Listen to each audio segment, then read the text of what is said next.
The grand hall of Valoria Palace stretched endlessly before Marcus, its vaulted ceilings adorned with frescoes depicting centuries of royal lineage. Crystal chandeliers cast prismatic light across marble floors, so polished they resembled frozen lakes. Marcus stood among the assembled dignitaries, his heart hammering against his ribcage, acutely aware that he was the only commoner in a sea of nobility. He shouldn't have been there at all. A clerical error, or perhaps divine intervention, depending on one's perspective, had placed his name on the guest list for the Queen's annual winter gala. Marcus Chen, a 28-year-old schoolteacher from the capital's working-class district, had received the cream-colored invitation with the royal seal and assumed it was a prank. Only after 3 separate confirmations did he dare to believe it was real. Now, dressed in a borrowed suit that didn't quite fit his frame, Marcus tried to make himself invisible against one of the ornate pillars. Counts and countesses swirled past him in their finery, their conversations a symphony of languages he barely understood. He clutched a glass of champagne he was too nervous to drink, watching the spectacle unfold like a theater production in which he'd accidentally wandered onto the stage. Then she entered. Queen Alara of Valoria commanded attention without effort. She glided into the hall with her 4-year-old daughter, Princess Sophia, perched on her hip. The child's dark curls bounced with each step, and her eyes, the same striking amber as her mother's, surveyed the crowd with solemn curiosity. The queen wore a gown of midnight blue that seemed to capture starlight, a silver crown resting delicately atop her upswept hair. The room fell silent. Hundreds of people bowed in perfect synchronization, a human wave of deference. Marcus, caught off guard, fumbled into an awkward bow, nearly spilling his champagne. Queen Alara acknowledged the assembly with a gracious nod, then began her processional through the hall. Protocol dictated that she would greet the highest-ranking nobles first, the dukes, the foreign ambassadors, the military generals adorned with medals. Marcus watched from his peripheral position, fascinated by the choreographed dance of power and tradition. The queen moved with practiced ease, offering words to some, nods to others, while Princess Sophia observed everything with those intelligent, watchful eyes. The child hadn't smiled once, Marcus noticed. She seemed to carry a gravity unusual for someone so young, as if she understood the weight of the crown that would one day be hers. As Queen Alara approached the eastern wing of the hall, still dozens of nobles away from Marcus's corner, something unexpected happened. Princess Sophia began to squirm. The queen whispered something to her daughter, but the child shook her head, her small hands pushing gently against her mother's shoulder. The queen's expression remained serene, but Marcus detected a flicker of concern. She bent and carefully set Sophia down, smoothing the child's velvet dress. A lady-in-waiting immediately stepped forward, presumably to escort the princess, but Sophia had already begun walking. Not toward the lady-in-waiting, not toward the assembled nobility who would have given fortunes for a moment of the princess's attention. She walked directly toward Marcus. The first person to notice was the Duchess of Thornbury, whose mid-sentence anecdote died in her throat. Then the Count of Westmark. Like a ripple spreading across still water, silence consumed the hall. Hundreds of faces turned to watch the small figure in her crimson dress navigate between clusters of aristocrats, her determined steps never wavering. Marcus froze. His mind raced through possibilities. Perhaps she was walking toward someone behind him. He glanced back, but there was only the pillar and an empty stretch of wall. When he looked forward again, Princess Sophia stood directly before him, her head tilted back to meet his gaze. For a moment that seemed to stretch into eternity, they simply looked at each other. The princess's amber eyes held a question, or perhaps an assessment. Then, without a word, she reached up and took his hand.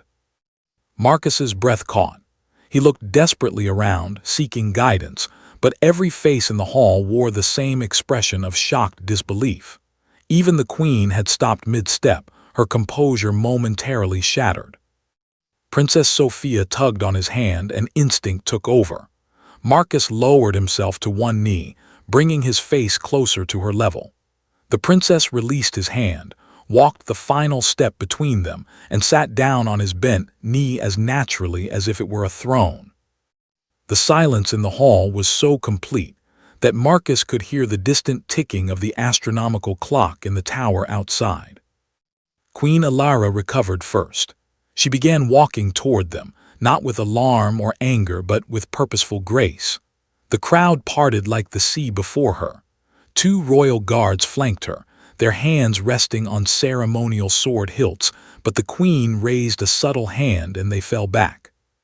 Marcus wanted to apologize, to explain that he'd done nothing to encourage this, but words failed him. Princess Sophia leaned back against his chest, perfectly comfortable, one small hand resting on his arm. She showed no intention of moving. The queen reached them and stopped. Marcus couldn't read her expression. It contained multitudes. Surprise, certainly, but also something else. Curiosity, amusement. He prepared himself for exile or worse.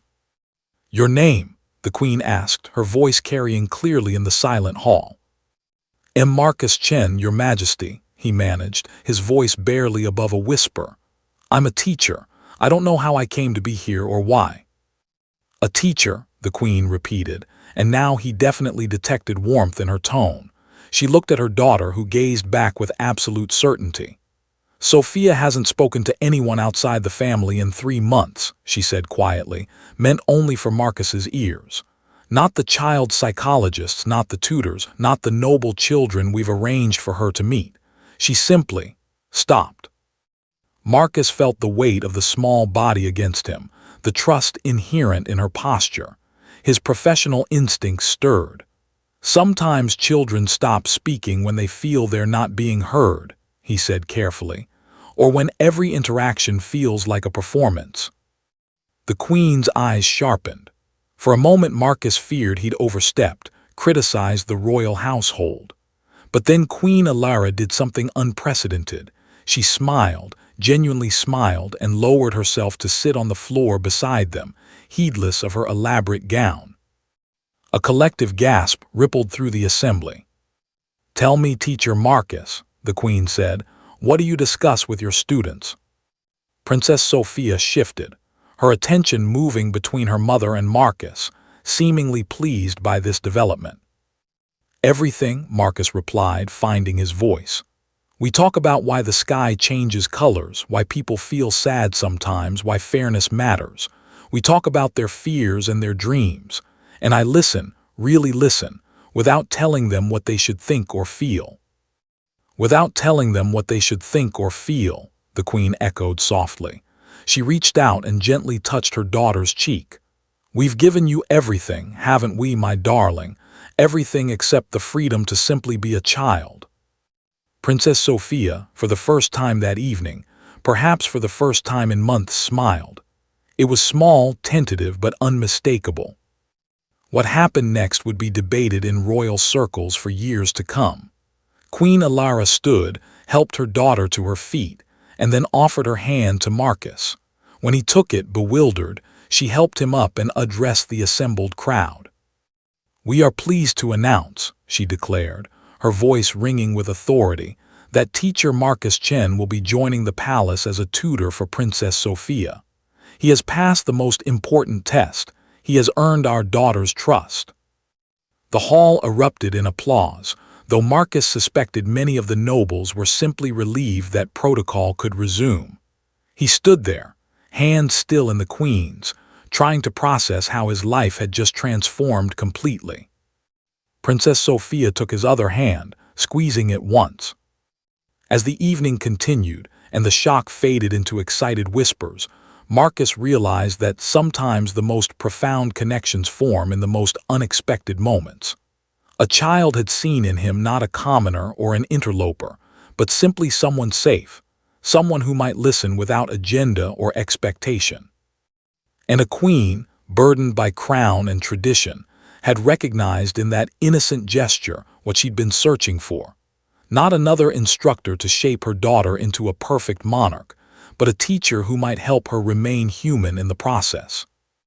The rest of the gala passed in a blur, but Marcus would always remember that moment of frozen time when a child's simple choice to sit beside him changed everything, for him, for her, and perhaps in a small way for the future of an entire kingdom.